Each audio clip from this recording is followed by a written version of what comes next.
So next we're going to talk about the development. So I was explaining that the full scope implementation would have taken 6 months, which is very long. We didn't want to wait 6 months to launch. That was one of the risks that we identified. So we thought about how can we go to market faster? And what we basically saw is we can split it up in phases. So if we think about the whole buy now, pay later product that we want to implement, has a couple of features. Like we wanted the user to be able to use promo code and like a lot of stuff, but we basically said the most important thing is the ability to split payments.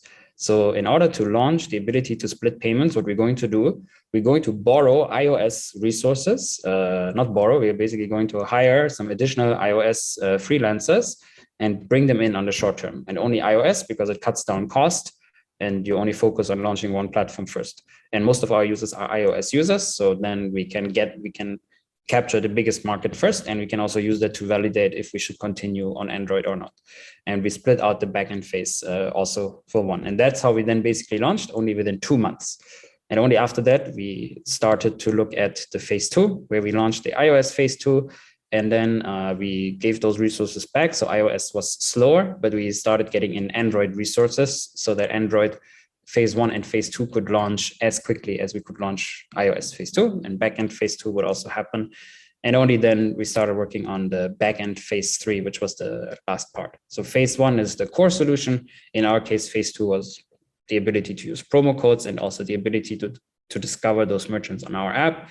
And the last part is merchant charges. So what this means is the ability to charge merchants additionally based on different agreements that we have instead of one flat fee, which then allows us to get more partners on board. So this was the development, but then how did we think about go to market?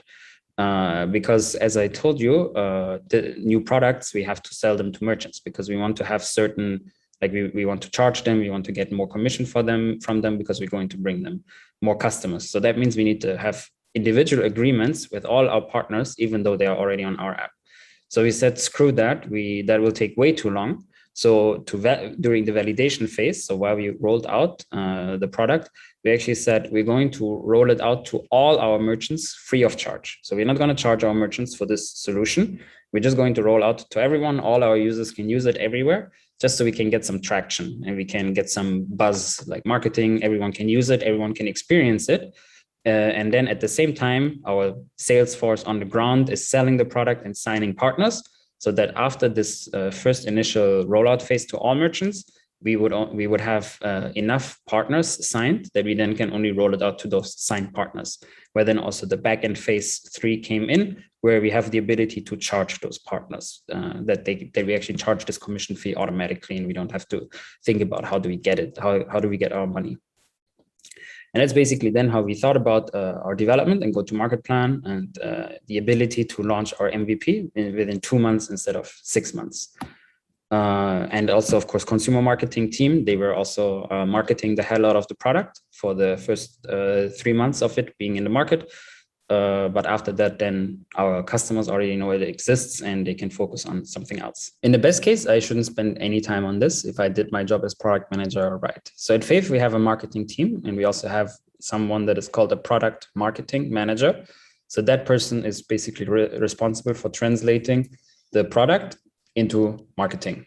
And my role, just like with any other stakeholder, is to be crystal clear in my communication about the product. What's the value proposition of the product? How are we pricing the product? Who's the target group for the product? What's